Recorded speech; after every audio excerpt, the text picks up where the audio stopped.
Hello, welcome to Planet 40k. Continuing on with our reviews from the Space Marine Codex. This time we're going to be looking at the Terminator squad, looking at the datasheet, then giving them a Planet 40k star rating at the end of the video. So let's dive straight into this datasheet then for the Terminator squad. So if you're taking a unit of 5 of them, it's going to be costing you 9 power level, and between 6 and 10 models it's going to cost you 18 power level. Then as for the actual points itself, it's going to be 38 points per model. These guys are of course going to be coming in the elite section of the codex. Let's get on to the actual stat line of the datasheet then. The movement is 5 inches, weapon skill 3+, ballistic skill 3+, strength 4, toughness 4, wounds 3, attacks 2, leadership 8 and a 2+ save, and the Terminator Sergeant within the unit will have 3 attacks, a leadership value of a 9. As for the actual war gear for the squad, well, the Terminator Sergeant is equipped with a Storm Bolter and a Power Sword, and then everybody else is equipped with a Storm Bolter and a Power Fist. So let's quickly go through those before we get into the actual war gear options available. Starting with the Storm Bolter, which is available to all of the models. 24-inch rapid fire 2, strength 4, no AP, 1 damage. So they're going to be firing 4 shots due to the bolter discipline, which we'll get onto in the ability section, but as for now, just note there's going to be 4 shots per model, and all 5 of them potentially could have these, which will be 20 shots at strength 4, which is not too bad on a 3+ ballistic skill, as you'll likely get around 13 hits out of 20 shots. Then it obviously depends on the toughness of the unit, but if you're going against toughness 4 models, you're looking at between 6 and 7 wounds caused there, whereas toughness 3 models it's more like 8 or 9 wounds. Now the Power Fist is actually strength times 2, making it strength 8, minus 3 AP, and the damage will be 2. You'll be subtracting 1 from the attacker's hit roll, so they'll be hitting on a 4+ with that weapon skill. But 4 out of 5 of the Terminators are going to be equipped with this, and when you include Shock Assault, again we'll go over that later in the video, they're going to have 2 attack space, 1 for Shock Assault each, which makes you have 12 attacks in total that hit on 4s, so you should be averaging 6 hits there. Then at strength 8 you're pretty much wounding most things on a 3+, maybe even a 2+, depending again on the toughnesses. Then finally that Power Sword option for the Sergeant, it's only strength +1, so it's only a strength 5 weapon.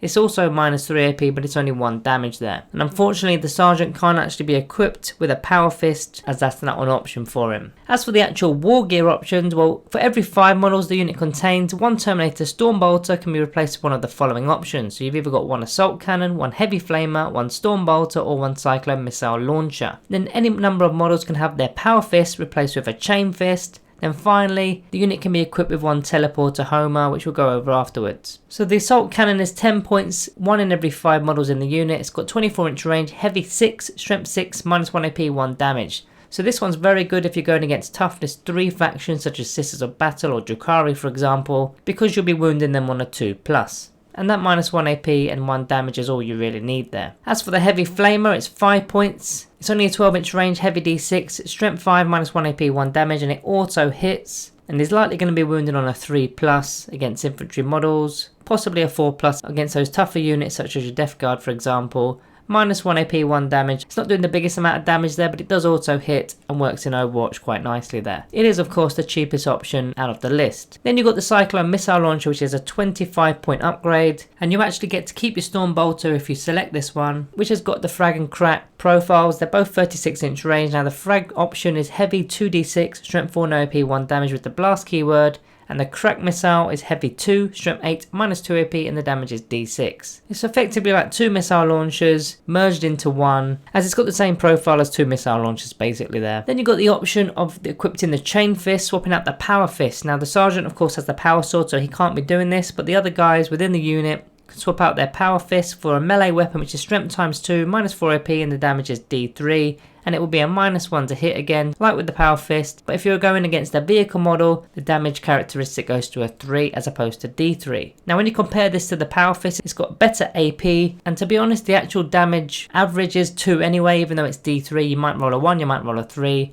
But against vehicle models, it gives you that 3 anyway, so I'd probably always take the Chain Fists over the Power Fists. There is a little bit of risk involved with that D3, but as mentioned, the average is 2 anyway, so I'd probably take them. Then the last option was for a Teleport Homer, which is 5 points. Once per battle at the start of the movement phase, you can remove your Terminator unit from the battlefield, and then in the reinforcement step of your next movement phase, you can set this unit back up on the battlefield anywhere wholly within your own deployment zone and more than 9 inches away from enemy models, or anywhere within 3 inches of a friendly chapter model, and more than 9 inches away from enemy models. So you can effectively re-deep strike after they've actually been in the battle already. So what you would use this for is you'd come in, delete a unit with the weapons that you've got, whether you're going with the storm bolters or you're just trying to get into combat with your chain fist or power fist. If you're stuck in an area where there's no real targets for your Terminator unit, rather than trying to foot slog them for a couple of turns, which is quite vulnerable for them to be doing, you can instead put them into the reinforcements and then bring them out anywhere you want really in your next movement phase, as long as you're 3 inches away from a chapter model. So you can be using this in all sorts of different ways. As for the abilities, well, they've got Angels of Death. So they've got the And They Shall Know No Fear, so they can ignore the combat attrition test. And they've got the Bolter Discipline, which is actually quite important for them because they're a Terminator model. So even after they've actually moved, they can be firing their rapid fire bolt weapons for double the amount of attacks. So as mentioned, if you've got a 5-man unit, that's going to be 20 attacks because each Terminator is going to have 4 shots there. Then there's Shock Assault. So the first round of combat, they're going to get an extra attack. And then the combat doctrines, of course, they're going to get an additional AP depending on what doctrine you're in.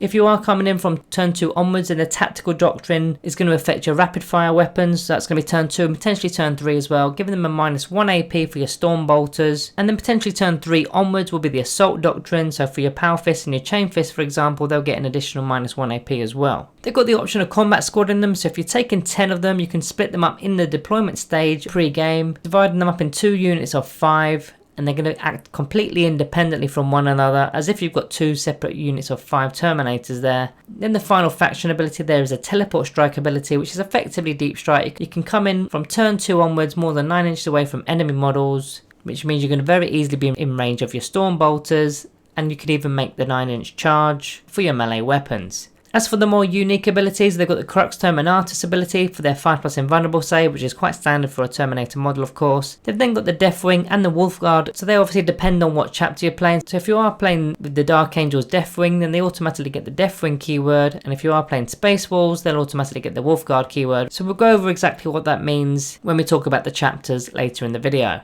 Then the final part of their datasheet is the faction keyword, so they've of course got the chapter keyword to go into any chapter. They're an infantry unit, a core unit, and a Terminator unit.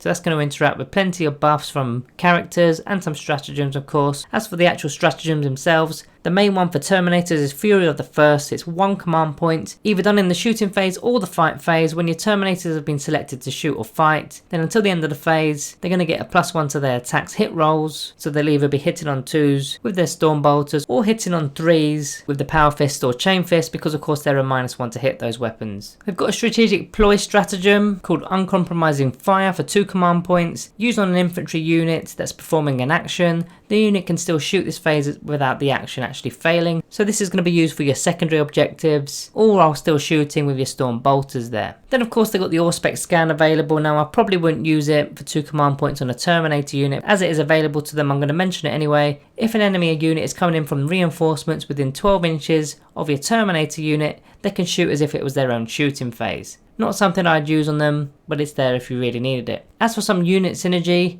you've got the Terminator Captain, because they can also deep strike, of course, with their Rites of Battle aura. While a chapter core unit is within 6 inches, they're going to reroll hit rolls of a 1. So when you combine that with the Fury of the First stratagem for 1 command point, when they're hitting on 2s, rerolling 1s, that's pretty decent. You can also use the Terminator Librarian. Again, he can deep strike. With the Librarius Discipline, you could be doing any of those psychic abilities. Now, of course, if you've got your own supplement for a chapter, you've got your own psychic abilities within your books as well. But from the actual standard Space Marine Codex, the Veil of Time psychic ability is something I'd probably look at. Done on a chapter unit within 18 inches of the Psyker, and it allows them to reroll the advance rolls and the charge rolls for the unit. And if they're already in engagement range, they're going to be fighting first. Now this is really nice because obviously the psychic phase happens after the movement phase, so after they've actually deep struck in, you can be using this on them. Now the only thing I wouldn't use with the psychic abilities is Null Zone, which actually removes invuln saves for any units within 6 inches of the Psyker, and that will include your own friendly units as well, so you'll be turning off your 5+ invulnerable save as well as your opponent's invuln saves there.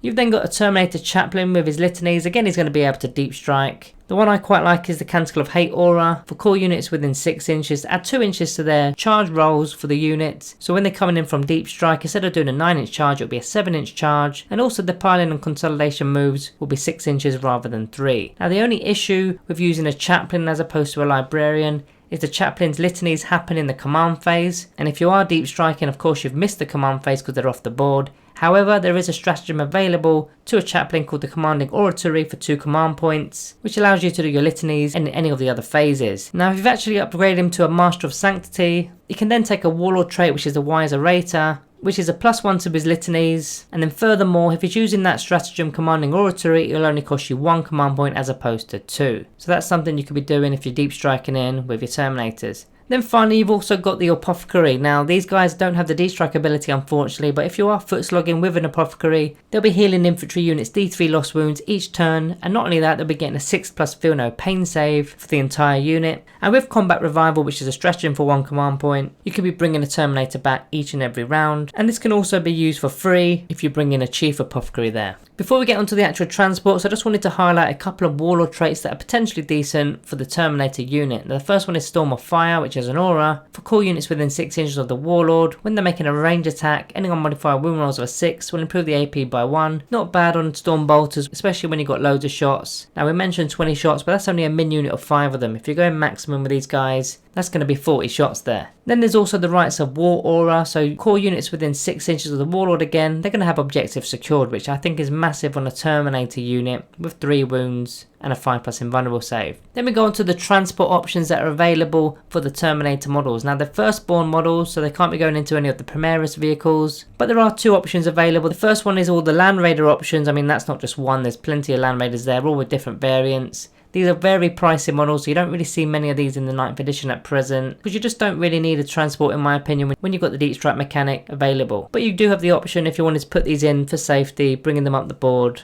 along with the extra firepower that comes with a Land Raider there. And likewise, you've got the Storm Raven gunship. It has a similar sort of capabilities as the Land Raider. It's a tough tanky unit. This time it's a flyer, got lots of firepower as well. Very expensive though, and you just don't need it because of the Deep Strike again. That's why you also don't see flyers in the game at present, and because they also can't be holding objectives either, it's not the best way to go. So as for some actual chapter synergy for the Terminator squad, I just wanted to mention the melee chapters to begin. So the Blood Angels, the Black Templars, the Space Wolves and the White Scars are all quite melee based, so you're probably better off taking the Assault Terminators as opposed to your regular Terminators. We've actually done the review for the Assault Terminators already, so I'll leave a link at the top right for you now, and there'll probably be one at the end of the video as well if you haven't checked that one out. But sticking with the actual Space Wolves, now they've got the Wolfguard Terminators as an option within their codex. These guys are 8 points cheaper per model. They've got all the same options as the Assault Terminators as well as the main Terminators, so that means they're going to have options with the Storm Shields as well. The only thing they can't do is they can't combat squad, but everything else is pretty much the same as the Assault Terminators and the regular Terminators there. As for the Dark Angels, if you're playing with the Deathwing keyword, you can get the Deathwing Command Squad box, which actually has the Terminators inside. Now these guys are actually going to have access to the Inner Circle faction ability, which actually gives them a lot of different rules there, so they automatically pass in morale, and you can't be wounding them on less than a 4+.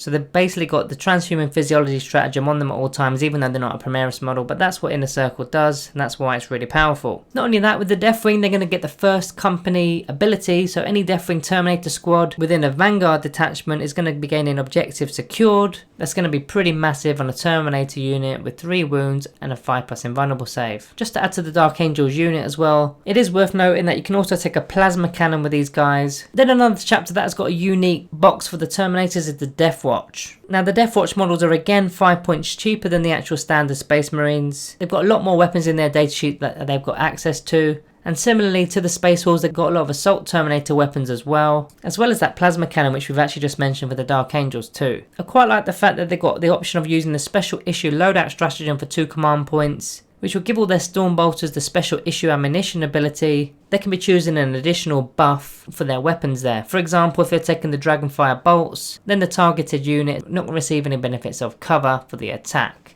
That's just one of the 4 options there that they can be taken with special issue loadout. If you're talking about Imperial Fists, well, they've got all the synergy with the bolt weapons, of course. Targeted units are not going to benefit from light cover, and any unmodified hit roll of a 6 will score an additional hit. Pretty nice. But one of their stratagems that I quite like is close range bolt fire for 2 command points, and you can effectively turn your Storm Bolters into pistol weapons, which is going to be really good for when you're actually in combat, because you can still be firing those weapons. Again, if you've got 5 models in combat that have now got pistol 2 Storm Bolter weapons, that's going to be an additional 10 shots there in the shooting phase while you're still in engagement range. They've also got plenty of other stratagems that are going to boost their bolter weapons there. Then the last one I wanted to talk about today is the Ultramarines, simply because they can fall back and shoot. Now these guys are actually pretty decent in melee melee anyway. If you want to be falling back and shooting, they've of course got the option of doing that. And they can also be using that squad doctrine stratagem for one command point as well, just to gain all the actual doctrines for a given turn. So let's get on to the actual summary for the Terminator squad then, starting with the good. They're very durable. As already mentioned a few times now, 3 wound models with a 5+ invulnerable save, pretty decent, it's very tanky, especially when they're holding objectives. They can shoot pretty well as well as fight pretty well in combat. They've got a pretty decent Storm Bolter weapon as well as that Power Fist or Chain Fist. And Bolter Discipline of course is working very nicely with the Storm Bolters because they're Terminator models. They've got the Deep Strike mechanic, which I think is a massive bonus for these guys, getting them right in there from turn 2 onwards, which is going to really cause a stir in your opponent's deployment area. They've got a 5+ invulnerable save, which is quite nice. And they've got the option of that teleport homer as well to continue on with some more movement if you needed to. They can combat squad, of course, and then finally they're a core unit, so they're going to be synergizing with most of the book there. As for the bad, there's no transhuman stratagem due to them being a firstborn unit. They're of course not Primaris. The transport options are very pricey. Now I know they don't need it because of the Deep Strike facility, but if you were to take a transport, the land speeders and that flyer are just way too expensive at the moment. The assault terminators are cheaper at base cost. Now that may not actually matter too much if you're not playing a melee based chapter, but if you were to just to compare them, they're just a bit cheaper there. Now the Terminators are actually competing with the Vanguard Veterans and the Blade Guard Veterans. Now the Vanguard Veterans can have the Storm Shields, they've also got the Deep Strike, and the Blade Guard Veterans have got their shields, but they can't Deep Strike, but they've got more attacks as opposed to the actual Terminator unit. But it is swings and roundabouts with which one you want to be taking. Then finally, they're quite an expensive unit, especially when you're taking a larger unit with some upgrades involved. At 38 points a model at base cost, just taking 10 of them for 380 points is quite a chunk out of your list there.